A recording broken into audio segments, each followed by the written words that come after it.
Chapter 1. The Weight of Darkness. The year was 1789. New England, a land of rugged beauty and nascent democracy, found itself gripped by a fear older than its cobbled streets. Whispers of vampires, creatures of the night feeding on the lifeblood of the living, slithered through taverns and prayer meetings like poison in the bloodstream. Recent exhumations, the suspected consumption cases, had stoked flames of paranoia that turned neighbor against neighbor, friend against friend. In the shadowed port town of Archamstead, where fog rolled in thick from the harbor and the smell of salt and timber hung perpetually in the air, a young man named Alaric found himself strangely unmoved by the collective fear. Perhaps it was because he already lived in darkness.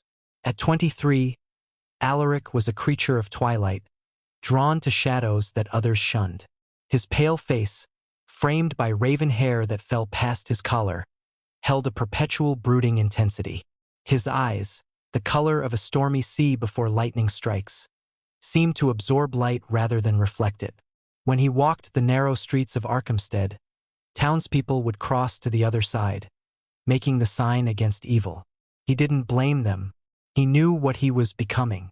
Alaric possessed a dangerous curiosity, a fascination with the occult that had begun innocently enough, a child's interest in ghost stories, but had metastasized into obsession. He devoured ancient texts in languages most men didn't know existed. He deciphered forbidden symbols that made his eyes burn and his head pound. In the solitude of his attic room, surrounded by candles and yellowing manuscripts, he whispered forgotten incantations that tasted like ash on his tongue. His ambition was grand, terrifying even to himself in moments of clarity. He sought to unravel the secrets of immortality, to cheat death itself. But why? That was the question he could never quite answer, even to himself. Perhaps it was the memory of his father, wasted away by fever when Alaric was 12, transformed from robust sea captain to skeletal stranger in a matter of weeks. Perhaps it was the terror he felt each night, lying awake, listening to his own heartbeat and knowing that each pulse brought him closer to oblivion. Or perhaps, and this was the possibility that frightened him most, it was simply the intoxication of forbidden knowledge, the seductive whisper that he could transcend the limitations that bound ordinary men. His mother, Regina, watched him with growing despair. She was a woman of 50 years, though hardship had added a decade to her appearance. Silver streaks cut through her otherwise vibrant auburn hair, framing sky-blue eyes that held a perpetual sadness. The sadness of a woman who had already lost her husband and could feel her son slipping away into darkness she couldn't follow him into. Regina had been beautiful once, vivacious and full of laughter. Alaric remembered her from his childhood, dancing in the kitchen while preparing dinner, singing old songs from her own youth. That woman had been buried alongside his father. The woman who remained was loving but hollow, going through the motions of life without truly living. She saw the darkness clinging to Alaric like a second skin, a shadow that threatened to consume him entirely. One autumn evening, as rain lashed against the windows and thunder rolled across the harbor, Regina gathered her courage and climbed the narrow stairs to Alaric's attic sanctuary.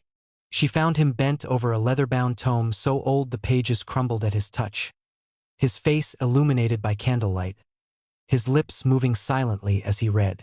"Alaric, my son," she said softly, her voice nevertheless making him start. He hadn't heard her approach. He never did anymore, so absorbed was he in his studies. He looked up, and for a moment, she saw the boy he had been, curious, gentle, quick to laugh. Then the mask fell back into place. "Mother, it's late. You should be resting." "As should you." She moved closer, her skirts rustling in the cluttered space.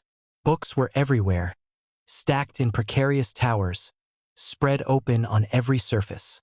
Strange symbols were chalked on the floorboards. The air smelled of sulfur and something else, something that made her stomach turn. "This pursuit is dangerous, Alaric. Can't you see what it's doing to you? You barely eat. You never sleep. You've become a ghost in your own life." She reached out to touch his face, but he pulled away. "Let go of these morbid fantasies," she pleaded, her voice breaking. "Embrace life while you still have it. Find a trade. Marry. Give me grandchildren to dandle on my knee. Your father would have wanted. Father is dead, Alaric interrupted, his voice flat. And so will I be someday. As will you. As will everyone. Unless what? Regina felt tears burning in her eyes. Unless you find some dark magic to cheat nature? To become something inhuman? Oh, my son, can't you see? This isn't about defeating death. This is about your fear of living. Alaric stood abruptly, the chair scraping against the floorboards. He moved to the small window, staring out at the rain-lashed darkness. Life is fleeting, mother. A fragile candle extinguished by the slightest breeze. We're born, we suffer, we die. And for what? To be forgotten within a generation? Why should I settle for such transience when eternity is within reach? Regina moved to stand beside him, looking at his reflection in the dark glass.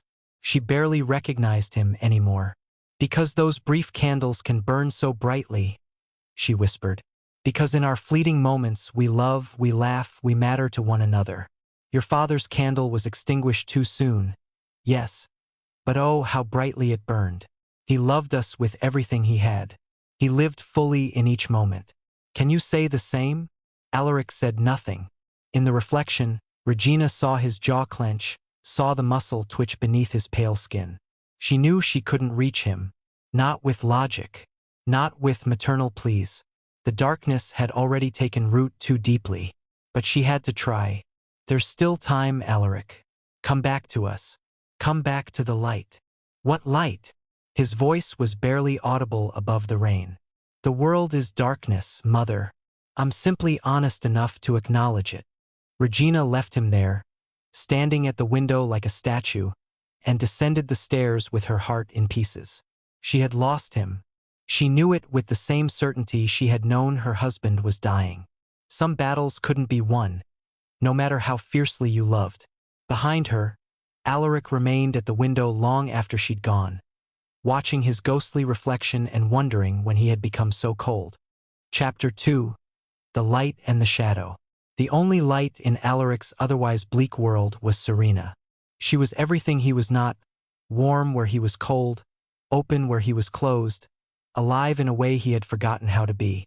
20 years old, with auburn hair that cascaded down her back like a waterfall of fire, and eyes the vibrant green of new spring leaves. She moved through the world as though it held infinite possibilities rather than infinite dangers.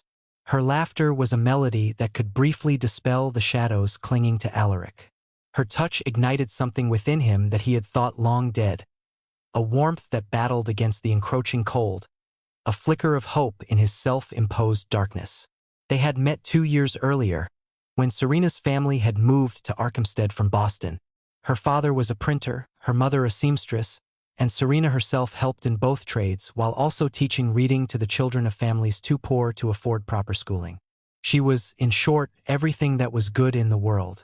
What she saw in Alaric he couldn't fathom.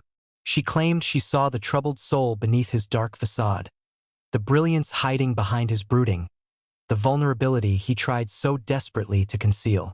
She loved him with a fierce, untamed devotion that both thrilled and terrified him.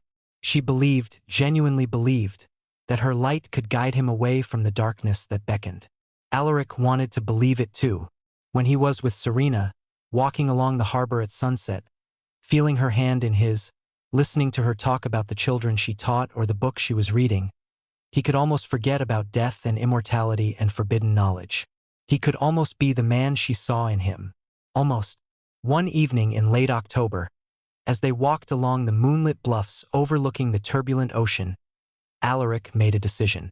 He would tell her the truth. All of it. She deserved to know what she was binding herself to.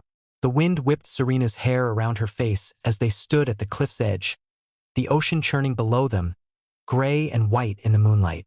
She was laughing at something, a story about one of her students, when Alaric interrupted her. Serena, I need to tell you something. The seriousness in his voice made her laughter die. She turned to face him fully, her green eyes searching his face with concern. What is it? You look as though you're about to confess to murder. No, Alaric whispered, his voice lost beneath the chanting. No, this isn't. Did you truly believe it would be so simple? Mirabella's voice had changed, become something inhuman, resonating with harmonics that shouldn't exist in a human throat. Did you think immortality was a gift freely given? It must be taken, Alaric, ripped from the living, and your life force, young, strong, saturated with years of occult study, will sustain me for centuries.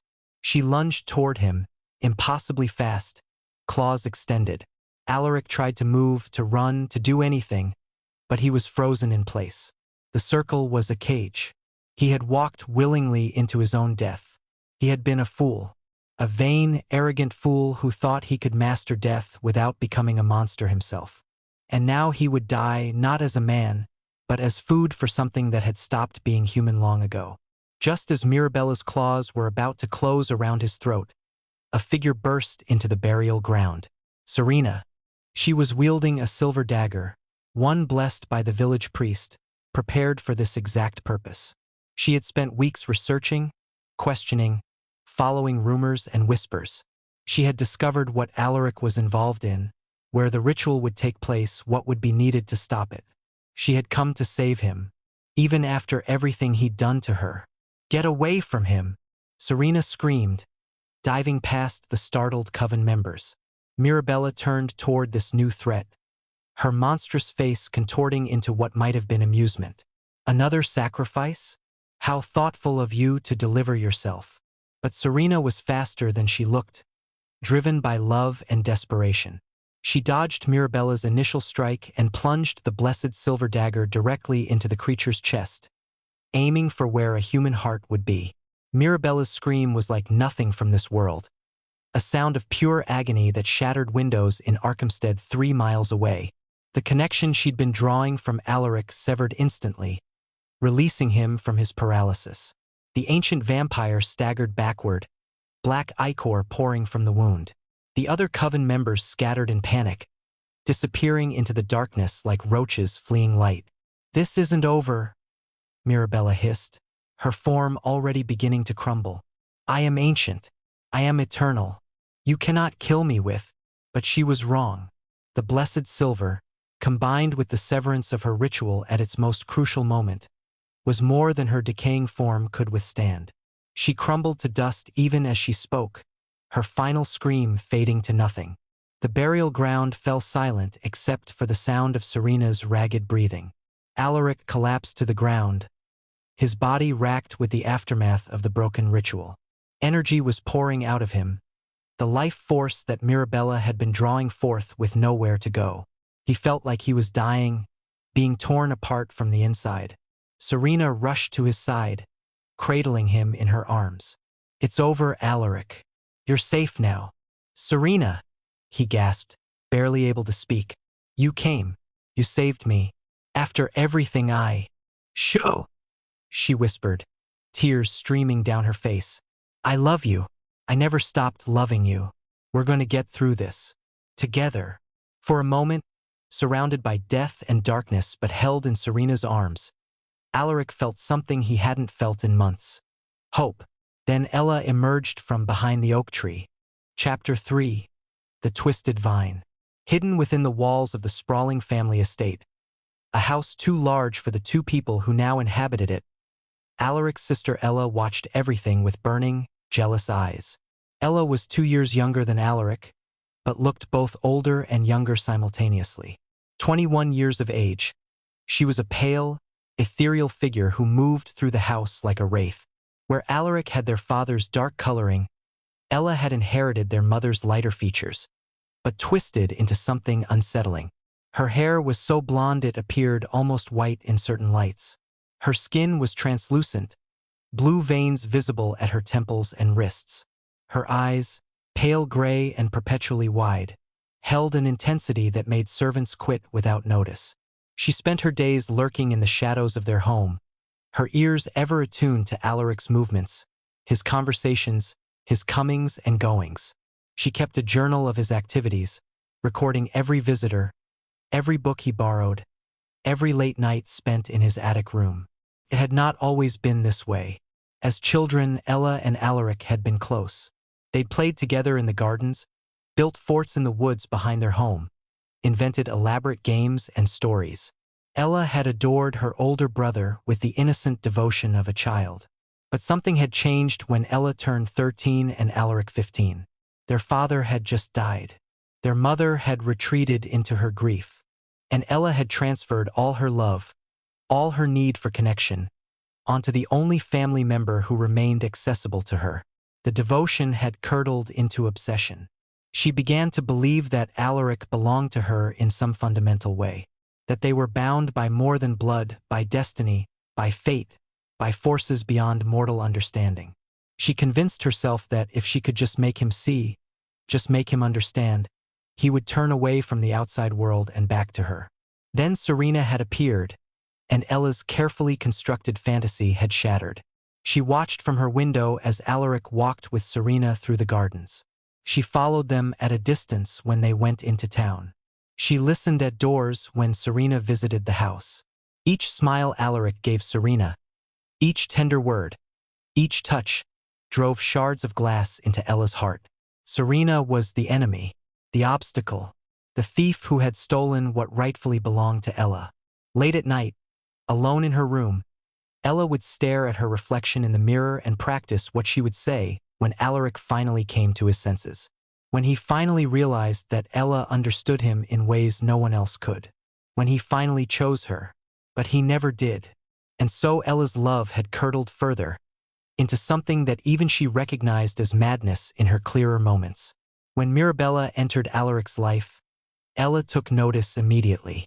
She recognized in the dark-eyed woman a kindred spirit of sorts, someone who saw Alaric as an object to be possessed, a prize to be won. She hated Mirabella on principle, but she also sensed opportunity. Mirabella was drawing Alaric away from Serena, away from the light, into darkness. Perhaps, Ella thought, if Alaric descended far enough into that darkness, he would have no one left but her. Perhaps she couldn't win his love, but she could ensure that no one else would have it either. And in that mutual isolation, they would be bound together forever. The logic was twisted, she knew, but Ella had long ago stopped trying to untangle the knots in her mind. One evening, when Mirabella visited the house, Ella contrived to encounter her in the hallway. They regarded each other for a long moment, two predators recognizing one another. "You're the sister," Mirabella said, her voice like honey laced with poison. "And you're the tempter." Mirabella smiled. "How biblical. I assure you, Alaric requires no tempting. He comes to me quite willingly, because you've promised him something he wants. Immortality." Ella stepped closer. "Can you actually deliver on that promise?" "Perhaps, for the right price." "And what price would that be?" Mirabella's smile widened. "Everything he is, everything he loves, his humanity, his soul, his heart." Ella interrupted. "Take it. He's already given it away once, to that red-haired simpleton who thinks she can save him. What's one more betrayal?" "You hate her," Mirabella observed. "The girl, Serena. I hate anyone who stands between Alaric and his true destiny." "And what do you imagine that destiny to be?" Ella's pale eyes glittered.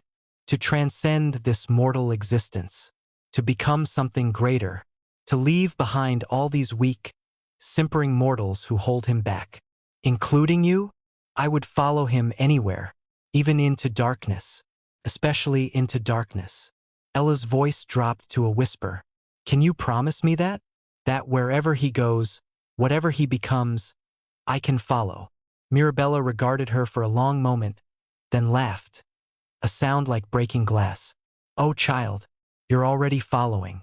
The question is whether you'll survive the journey." Meanwhile, Regina struggled to keep her family from completely unraveling. She saw the growing darkness in Alaric, the increasing frequency of his nighttime absences, the strange symbols he chalked on walls and floors. She saw the torment in Serena's eyes during her visits, the way the girl's smile never quite reached her eyes anymore, the tremor in her voice when she asked if Alaric was home.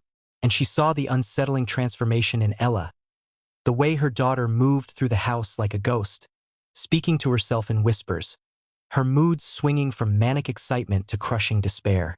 Regina felt like a captain on a sinking ship, desperately trying to plug holes while water rushed in from every direction. She tried everything she could think of. She arranged family dinners, hoping to recreate some semblance of normalcy. She invited Serena over, hoping her presence would anchor Alaric to the light. She attempted to engage Ella in conversation, in activities, in anything that might pull her back from whatever edge she was teetering on. Nothing worked. One evening in early December, as snow began to fall outside, Regina confronted Alaric about Mirabella. She had seen them together in town, walking close, speaking in hushed voices. The woman had looked at Regina and smiled, a smile that made her blood run cold. "Who is that woman, Alaric?" Regina demanded, finding him in his attic room. "The one I saw you with in town. She radiates a darkness that chills me to the bone." Alaric didn't even look up from his book. "Her name is Mirabella. She's a scholar. She's more than that, and you know it." Regina moved closer, forcing him to look at her. "I've lived long enough to recognize evil when I see it, and that woman is evil incarnate. Whatever she's offering you, it's a trap. Stay away from her." Alaric scoffed, though the sound was hollow. "You're blinded by superstition, mother. By the same fear and ignorance that has this entire town hunting for vampires under every bed. Mirabella is simply a scholar like myself, interested in ancient knowledge, in corrupting my son." Regina's voice rose to a shout. "In dragging you down into whatever hell she's crawled out of. Can't you see what's happening to you? You barely look human anymore. You never eat, you never sleep. Your eyes are—" She stopped, her voice breaking. "Your eyes are dying, Alaric. The light in them is dying." For a moment, just a moment, something flickered across Alaric's face. Doubt? Fear? Shame? Then the mask fell back into place. "I'm fine, mother. I'm in control." Regina saw the lie. She knew that Mirabella was more than a scholar, that she represented a path of unspeakable danger. But she also knew that Alaric was beyond her reach now. All she could do was pray, and prepare for the worst. Chapter 4. Descent into Darkness. Winter descended on Arkhamstead like a judgment.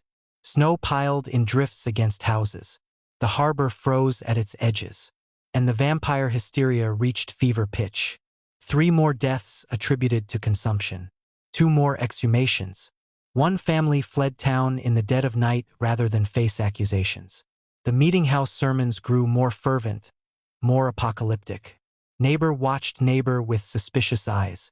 Through it all, Alaric descended deeper into the occult, now fully under Mirabella's influence. He participated in secret rituals in the woods outside Arkhamstead. A group of perhaps a dozen others, all seeking the same dark knowledge. They met beneath the pale glow of winter moons, chanting ancient incantations in languages that hurt to speak. The words tasted of blood and ash. They left marks on his tongue that he could feel days later. Alaric learned the true nature of vampires from these gatherings. Not just mythical monsters to frighten children, but beings who had unlocked the secrets of immortality through the manipulation of life force itself. Blood was merely the vessel. What they truly consumed was the vital essence, the spark of life that animated flesh. The theory was intoxicating in its elegance. Life force could be harvested, stored, transferred. Death was simply a depletion of this energy. Immortality meant maintaining an inexhaustible supply. The practical application, however, was chilling. The rituals involved sacrifice. Animal at first, chickens, rabbits, once a deer they'd lured from the woods. The group would stand in a circle, hands joined, channeling the dying creature's life force into a central vessel. Alaric felt it each time. A rush of warmth, of vitality, of power beyond anything he'd experienced. It was addictive. Then, one frozen February night, Mirabella brought something else to the ritual. Not an animal. Person. A man, bound and gagged, his eyes wide with terror. A vagrant, Mirabella explained. One who wouldn't be missed. One whose life was already forfeit to winter and starvation. They would simply speed the inevitable. Alaric stood at the edge of the circle, staring at the terrified man, and felt something inside him break. Or perhaps it had been broken long ago, and this was simply the moment he noticed. "No," he said, his voice barely audible. Mirabella turned to him, her dark eyes reflecting candlelight. "No, I can't. This is murder." "This is necessity," Mirabella corrected. "A small price to pay for eternal life. You've come so far, Alaric. Don't lose courage now." The other members of the coven watched silently, waiting to see what he would do. Alaric looked at the bound man, saw the pleading in his eyes, and felt the weight of the choice crushing him. He thought of Serena, of what she would say if she could see him now. He thought of his mother, of his father, of the man he had once been. Then Mirabella placed a hand on his shoulder, and he felt that intoxicating warmth flow through him. The taste of immortality, the promise of power. "It's just one life," she whispered in his ear. "One insignificant life against eternity, against everything you've worked for, everything you've sacrificed. Choose, Alaric. Choose immortality, or choose to be just another mortal who lived and died and was forgotten." He stood there at the crossroads, paralyzed by indecision. In the end, he didn't participate in the ritual. But he didn't stop it either. He stood at the edge of the circle, silent and complicit, while the others chanted and the man screamed behind his gag, and the life force drained from his body like water from a cracked vessel. He felt it flow past him, through the circle, into the central vessel that Mirabella held. When it was over, the man was dead, and Alaric was a murderer, whether he'd spoken the words or wielded the knife or not. He convinced himself it was for the greater good, that his pursuit of immortality would ultimately benefit humanity, that one life was a small price to pay for the knowledge that could save millions from death. The justifications sounded hollow even in his own mind. As Alaric descended further into darkness, he distanced himself from Serena. It wasn't a clean break. It was messier than that, crueler. He stopped returning her letters. He avoided the places they used to meet. When she came to his house, he instructed the servants to tell her he wasn't home, even when she could probably see his silhouette in the attic window. She persisted for weeks, then months, leaving notes at his door, waiting outside in the cold, hoping to catch him. Her letters changed tone from concerned to desperate to angry to heartbroken. Finally, in March, she cornered him on the street. She looked thinner than he remembered, her green eyes shadowed with sleepless nights. "Alaric," she said, grabbing his arm. "Please, just talk to me. Tell me what's happened. Whatever it is, we can." "I don't love you anymore," he said flatly, pulling his arm away. The lie was so enormous, so complete, that for a moment neither of them could speak. Serena's face went very pale.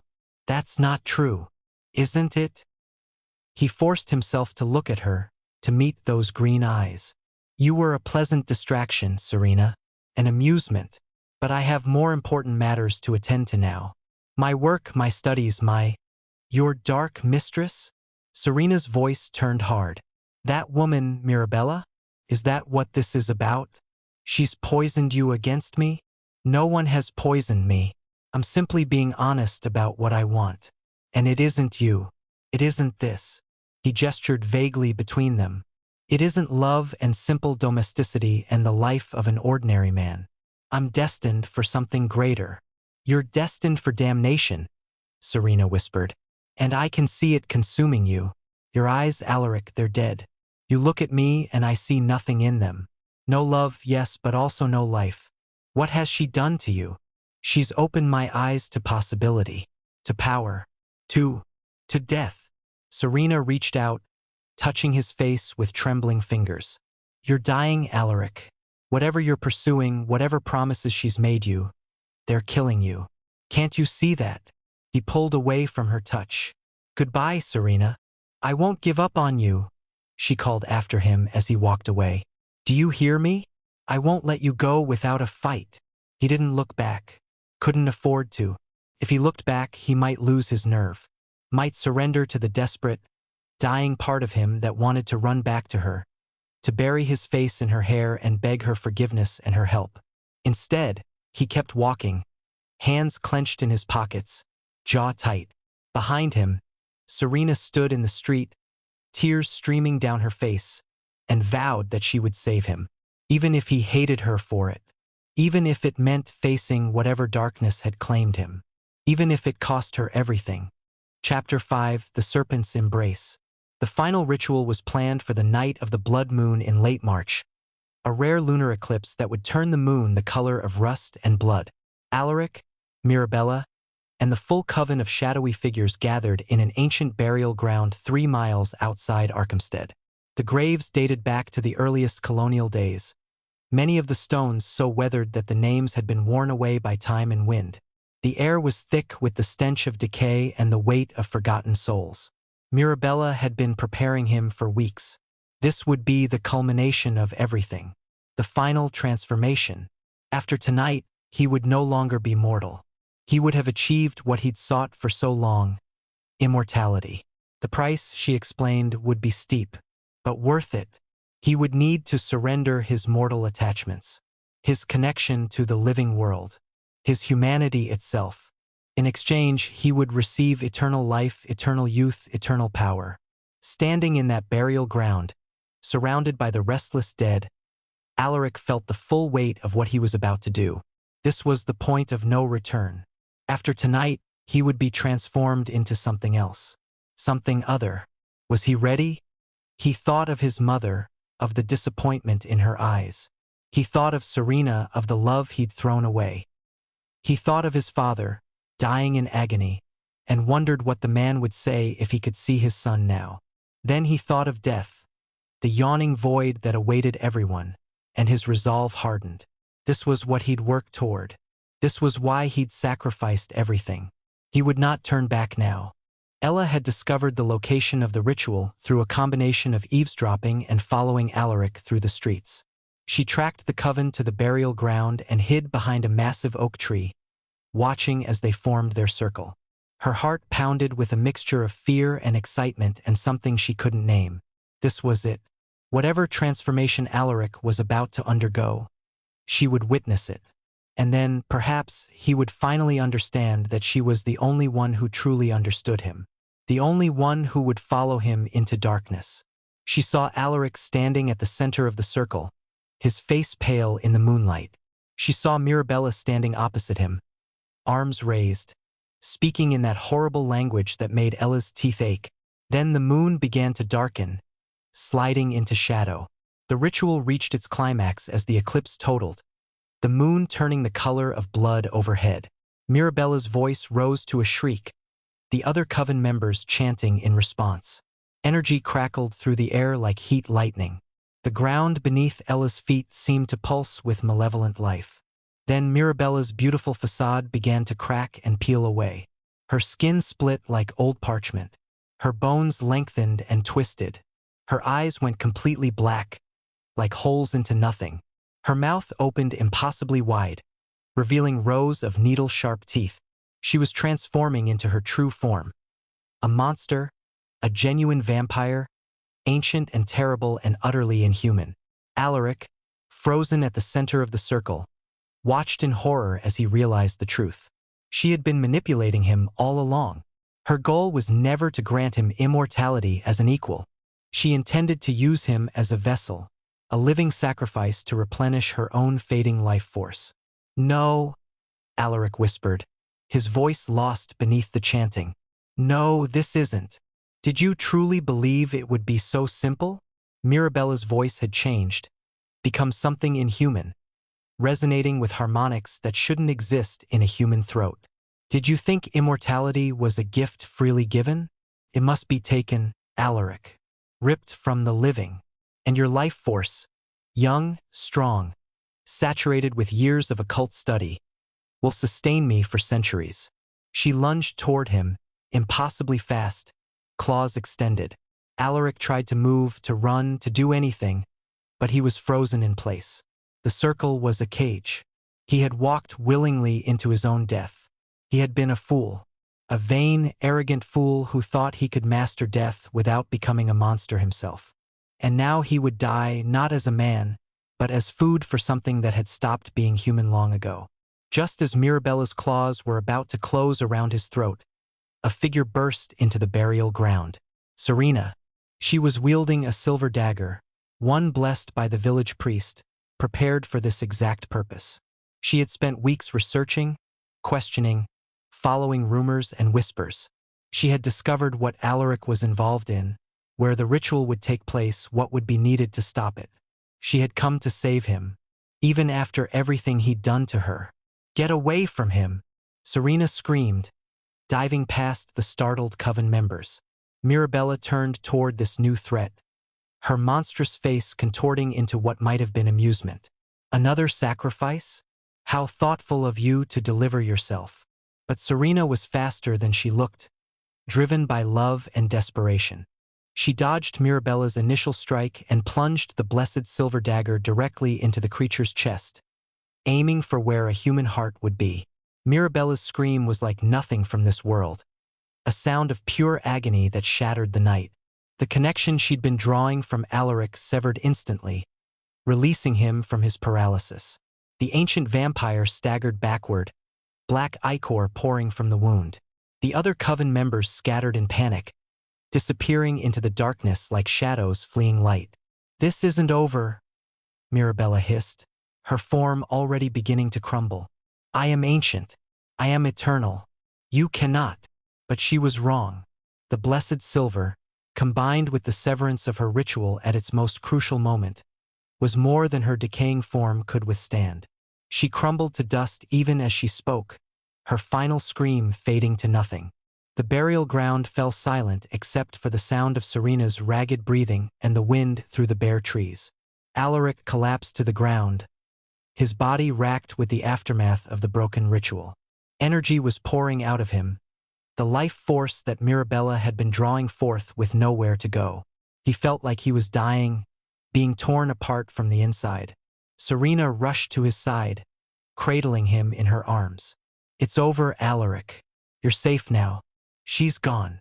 "Serena," he gasped, barely able to speak through the pain. "You came. You saved me. After everything I did to you.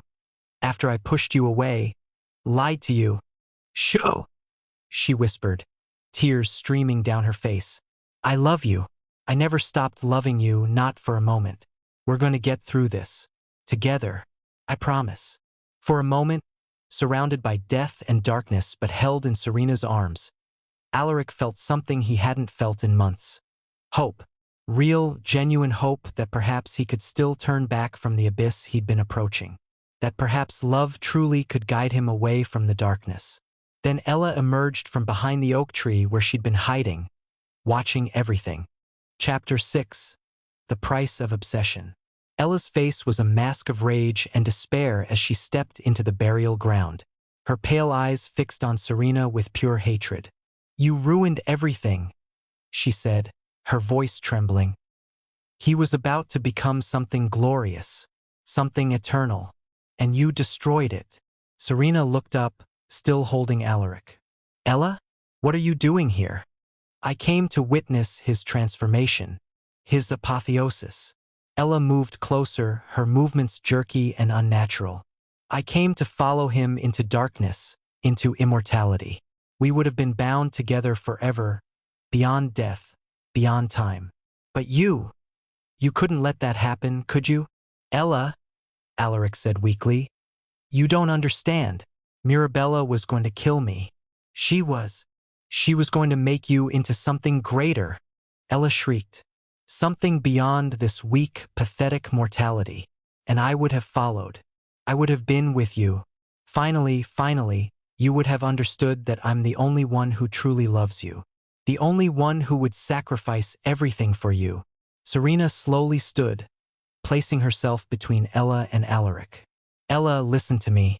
What you're feeling, it isn't love. It's obsession. It's sickness. Alaric is your brother. You need help, not. Don't you dare." Ella's voice rose to a scream. "Don't you dare tell me what I feel. You know nothing. You with your simpering devotion, your pathetic belief that love conquers all. You're weak. You've always been weak. And you've made him weak too." She lunged at Serena, pulling a shard of broken glass from her cloak, something she'd apparently been carrying all along, just in case. Serena tried to dodge, but Ella was driven by mad strength. They struggled, rolling across the frozen ground between the gravestones. The glass shard glinted in the bloody moonlight. Alaric tried to stand, to intervene, but his body wouldn't respond. The ritual had drained too much from him. He could only watch in horror as his sister and the woman he loved fought. "Stop!" he shouted. "Ella, please. I love you as a sister. That's all it can ever be. Please, stop this madness." But Ella was beyond reason. Years of festering obsession had finally erupted. She broke free from Serena's grip and turned toward Alaric, the glass shard raised high. "If I can't have you," she sobbed, "then no one can. We'll die together, brother. We'll be together in death if not in life." She lunged toward Alaric with the shard aimed at his heart. And Regina, who had followed Serena to the burial ground, who had been watching from the edge of the clearing, frozen in horror at the revelation of her daughter's madness, finally moved. She threw herself between Ella and Alaric. The glass shard, meant for Alaric's heart, plunged instead into Regina's chest. Time seemed to stop. Regina gasped, her sky-blue eyes going wide with shock and pain. She staggered backward, the glass protruding from her chest, dark blood spreading across her dress. "Mother!" Alaric screamed, finding the strength to crawl toward her. Ella stood frozen, the horror of what she'd done crashing down on her. "No," she whispered. "No, no, no. Mother, I didn't mean I was aiming for." Regina collapsed to her knees, and Alaric caught her, cradling her in his arms just as Serena had cradled him moments before. "Mother, hold on. We'll get help. We'll—" "Show, my son," Regina whispered, her voice already fading. She reached up with a trembling hand to touch his face. "It's all right. I'm not afraid. Don't leave me," Alaric sobbed, all his carefully constructed walls crumbling. "Please, mother, don't leave me. I'm sorry. I'm so sorry for everything. For all of it. I should have listened. I should have." "You did listen," Regina said, a faint smile on her lips. "In the end, you chose life over death. Light over darkness. I'm proud of you, Alaric. Your father would be proud." Blood trickled from the corner of her mouth. Her breathing was becoming shallow, labored. "Live, my son," she whispered, her eyes locked on his. "Live a good life. A full life. Don't waste another moment chasing shadows. Promise me." "I promise," Alaric choked out. "I promise, mother. I'll do better. I'll be better." Regina's hand fell away from his face. Her eyes, those sky-blue eyes that had watched him with such love and concern all these years, slowly closed. "I love you," she breathed. "Always." And then she was gone. Regina's final breath left her body like a sigh, and with it went the last anchor to Alaric's childhood, to innocence, to the man he might have been. Ella collapsed to the ground, her hands covering her face, inhuman sounds of anguish tearing from her throat. "What have I done? What have I done?" Serena stood nearby, tears streaming down her face, but she made no move toward Ella. Some chasms were too wide to cross. Alaric held his mother's body, rocking back and forth, his own tears falling onto her still face. All his pursuit of immortality, all his efforts to conquer death, and he had been powerless to prevent this. His mother had died saving him from consequences of his own arrogance and obsession. The irony was crushing. As the blood moon began to emerge from eclipse, painting the burial ground in shades of red and silver, 3 broken people sat among the graves and the dust of an ancient vampire, surrounded by death they had each contributed to in their own ways. Chapter 7: Ashes and Aftermath. The days following Regina's death passed in a blur of grief and consequences. The town authorities came, of course. The deaths couldn't be hidden. Regina's body found in an ancient burial ground. Ella catatonic with shock. Alaric barely able to speak coherently. There was an investigation, questions, suspicion. But the story they told, simplified, sanitized, was barely believable enough to avoid charges. They had gone to the burial ground to stop a cult meeting. Alaric had been deceived by the cult leader, a woman who had since disappeared. Regina had died protecting her children from a cult member's attack. Ella had suffered a complete mental breakdown from the trauma. It helped that several prominent families admitted their own members had gone missing, likely involved in the same cult. It helped that vampire hysteria was already running rampant. It helped that no one wanted to dig too deeply into matters that might reveal their own involvement or their own losses. The investigation concluded that Regina had died a hero, protecting her children from cultists, a tragic victim of the evil that had infected Arkhamstead. Ella was committed to an asylum in Boston.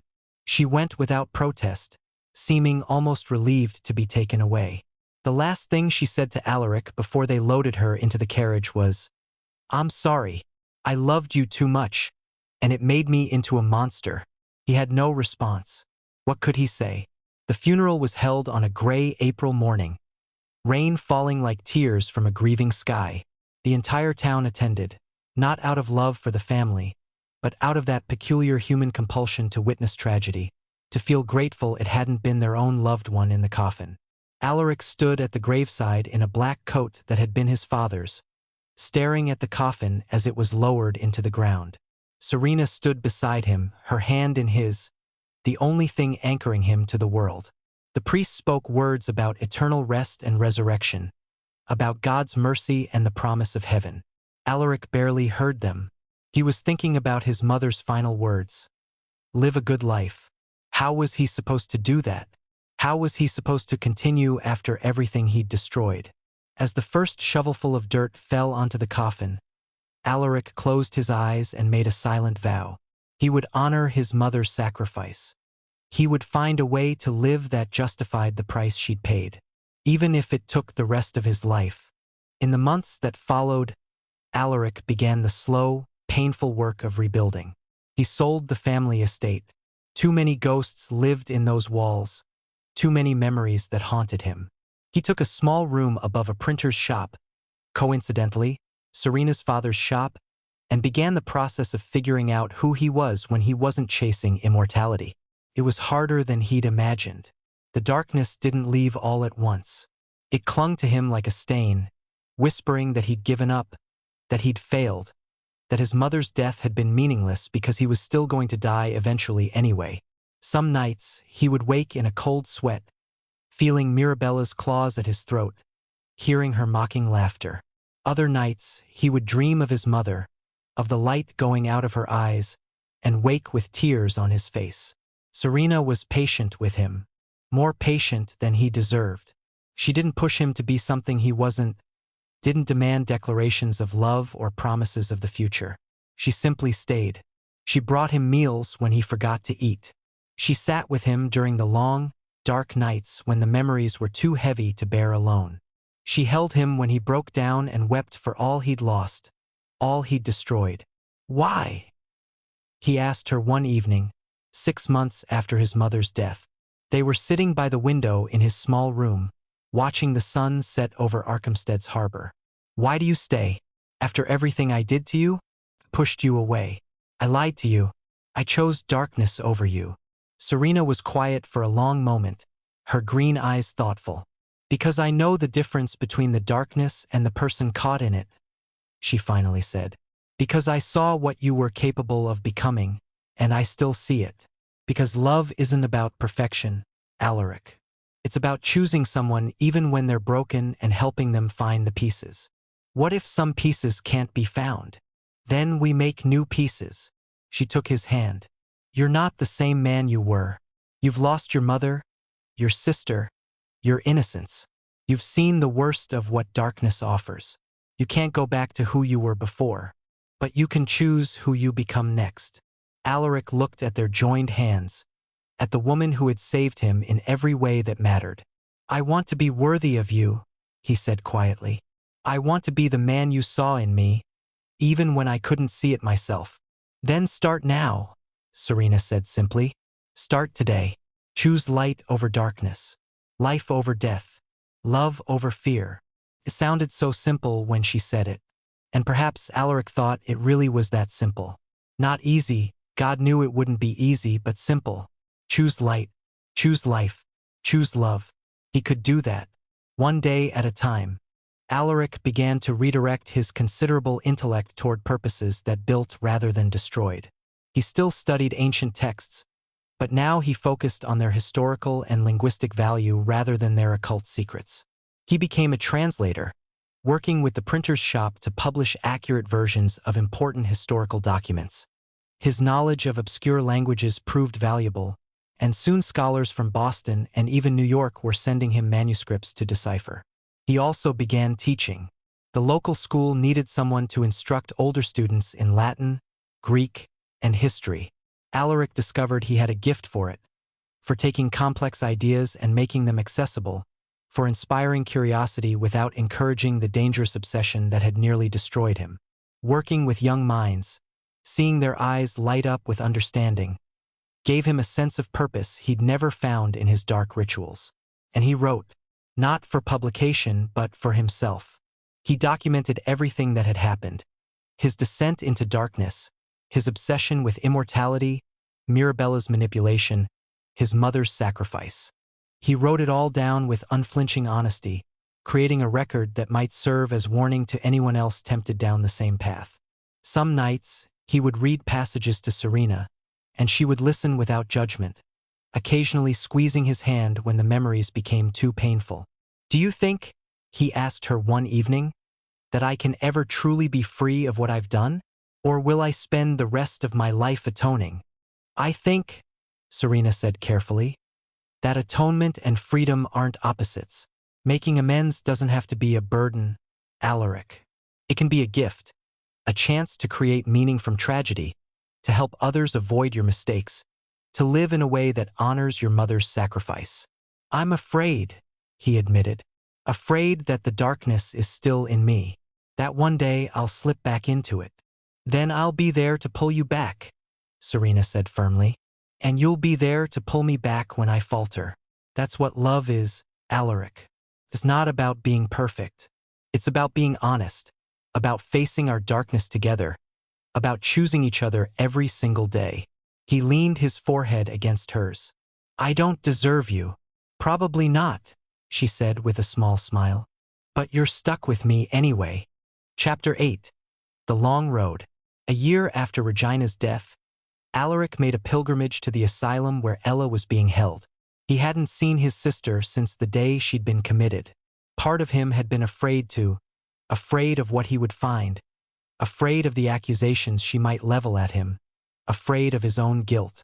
But he needed to see her, needed to try at least to understand. The asylum was a grim place, all gray stone and barred windows. The staff were kind enough, but overwhelmed by the sheer number of patients in their care. Ella was in a private room. Alaric had made sure of that, paying for her care from what remained of the family fortune. When they brought her to the visiting room, Alaric barely recognized her. She had gained weight, no longer the wraith-like figure that had haunted their family home. Her white blonde hair was neatly braided, and she wore a simple gray dress. But her eyes, those pale gray eyes, were distant, medicated, seeing things that existed only in her own fractured mind. "Ella," Alaric said gently, sitting across from her at a scarred wooden table. "It's me. It's Alaric." For a long moment, she didn't respond. Then, slowly, her eyes focused on his face. "Brother," she whispered, "you came." "Of course I came. I should have come sooner. I'm sorry." "Don't be sorry." Her voice was flat, empty. "I'm the one who should be sorry. I killed Mother. I remember that now.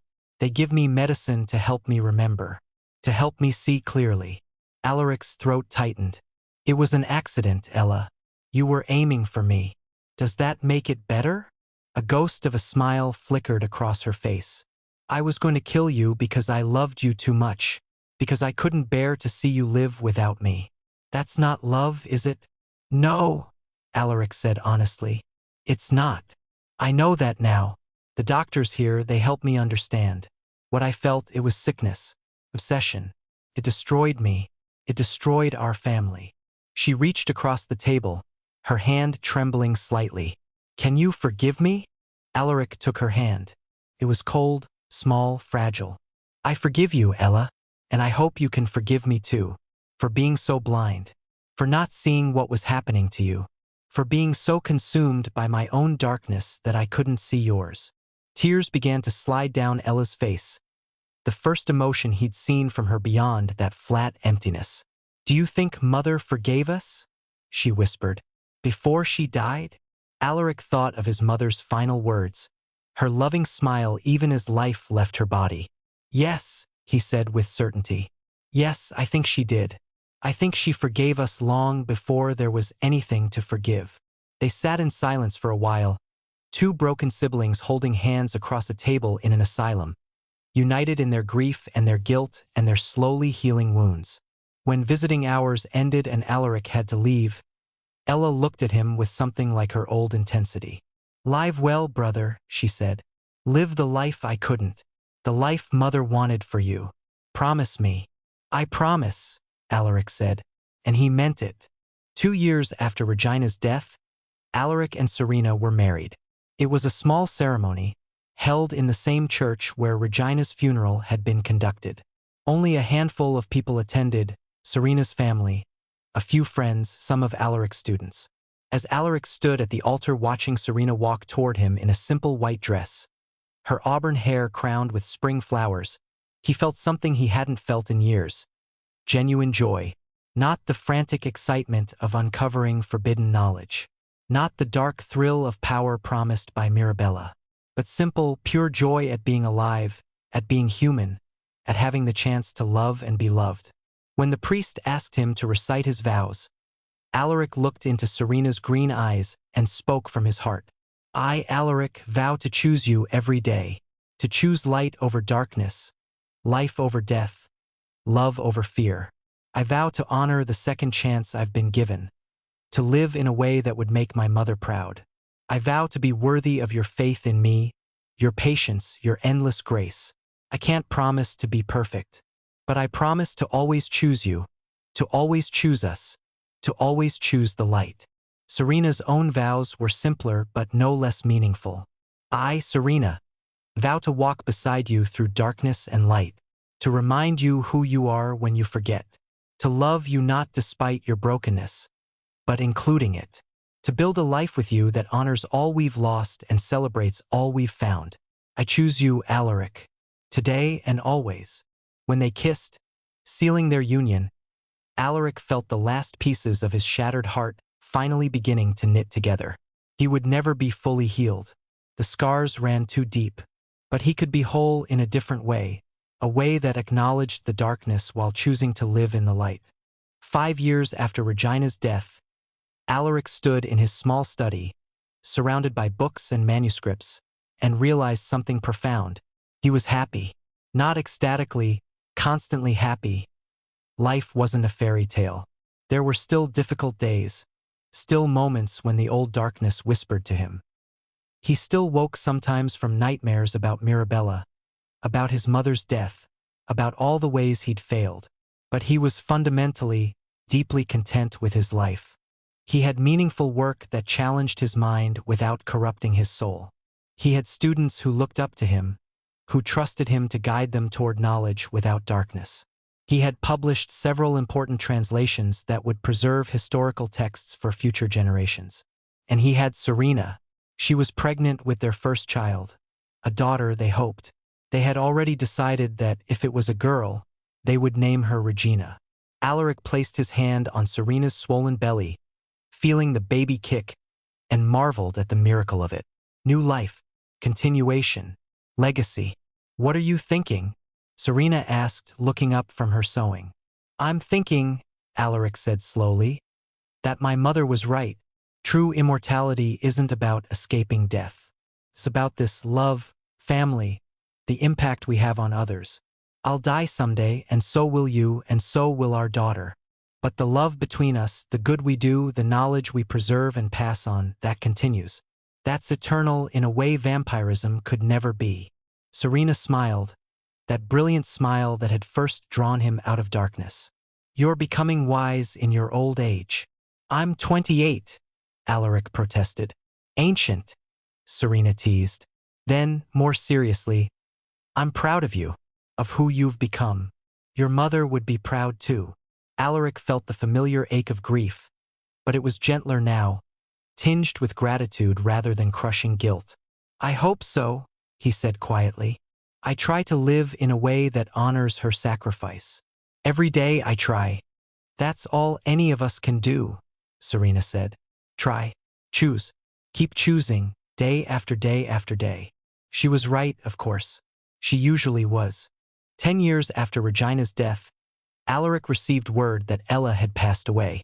She had died peacefully in her sleep, the asylum director wrote. In her final years, she had found some measure of peace through the care she received and the medication that quieted her troubled mind. She had spent her days tending the asylum garden, finding solace in helping things grow. In her will, she had left Alaric a letter. He opened it with trembling hands, unsure what he would find. "Dear brother, if you're reading this, I'm gone. I hope I died peacefully, though I'm not sure I deserve such an end. I've spent 10 years in this place, trying to understand what went wrong inside my mind. The doctors say I had what they call monomania, an obsessive fixation that warped everything else. They say it's a sickness like consumption or fever, but of the mind rather than body. Knowing that helps a little. It means the twisted love I felt wasn't really love at all, just sickness disguised as devotion. It means the real love, the healthy, normal love I should have felt for you as a brother, was buried beneath the obsession. I want you to know that in these final years, I did find that healthy love. I remembered the brother who played with me as a child, who protected me, who made me laugh. I let go of the obsession and found something simpler, purer underneath. I'm proud of you, Alaric. The staff here sometimes receive the local newspapers, and I've read about your work, your translations, your teaching. You've made something good from the ashes of our tragedy. That takes more courage than I ever possessed.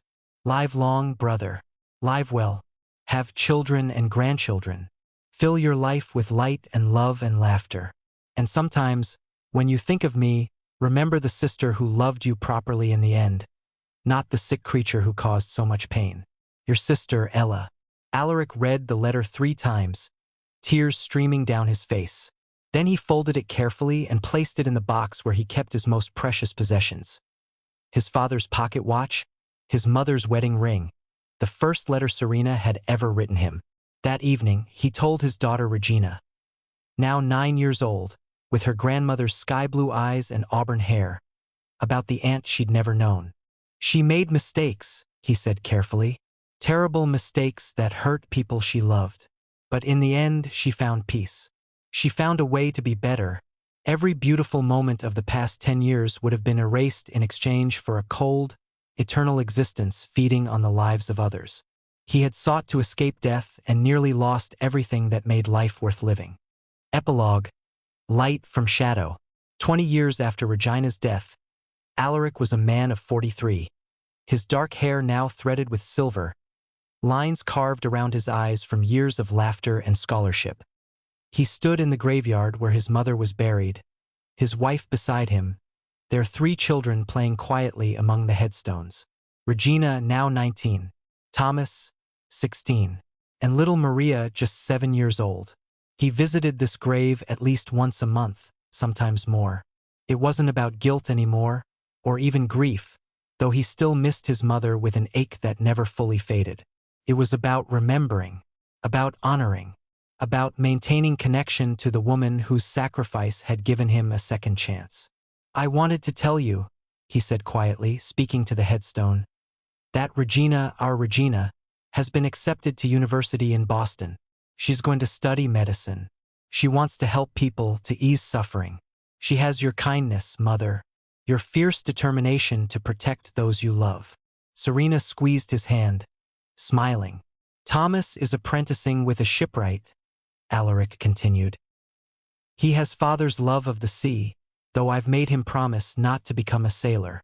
My heart couldn't take the worry. And Maria?" He glanced at his youngest, who was placing wildflowers on nearby graves. "She's going to be an artist, I think. She sees beauty everywhere, even in darkness. Especially in darkness." A breeze rustled through the graveyard, and for a moment, Alaric could have sworn he smelled his mother's perfume, lavender and rose. "I've lived," he said softly. Like you asked me to. I've lived a good life, Mother. A full life. I've loved and been loved.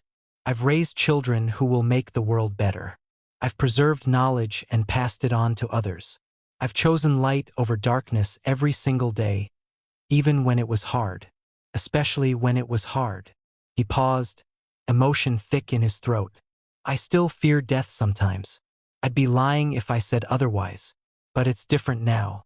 It's not the terrifying void it once was. Because I understand now what you tried to tell me. Immortality isn't about living forever. It's about living fully. It's about making an impact that outlasts your brief time on Earth. It's about love, connection, legacy.